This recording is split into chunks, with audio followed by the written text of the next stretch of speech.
Greek দাৰ্শনিক ছক্ৰেটিছে কৈছিল, শিক্ষক এডাল মমবাতিৰ দৰে, যিয়ে নিজে জ্বলে আনক পোহৰ দিয়ে।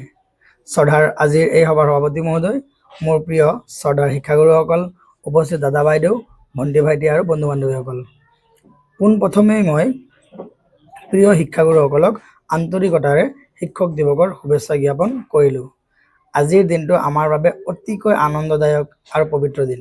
ইয়াৰ কাৰণ আমি সকলোৱে জ্ঞাত যে আজি আমি বিশেষকৈ আমাৰ অতি মৰমৰ আৰু শ্ৰদ্ধাৰ শিক্ষাগুৰুসকলক শুশ্ৰূষা কৰিবৰ বাবে সুবিধা পাইছোঁ।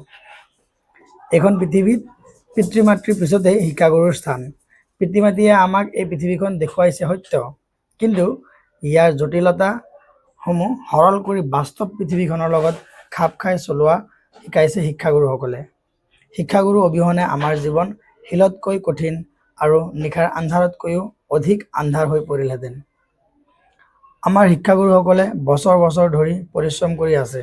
এই পৰিশ্ৰমৰ ফলতেই সৃষ্টি হৈছে, উৎপত্তি হৈছে, আৱিষ্কাৰ হৈছে আমাৰ মাজৰে পৰাই ডক্তৰ, ইঞ্জিনিয়াৰ, প্ৰশাসনিক বিষয়া, ৰাজনৈতিক নেতা ইত্যাদি ইত্যাদি।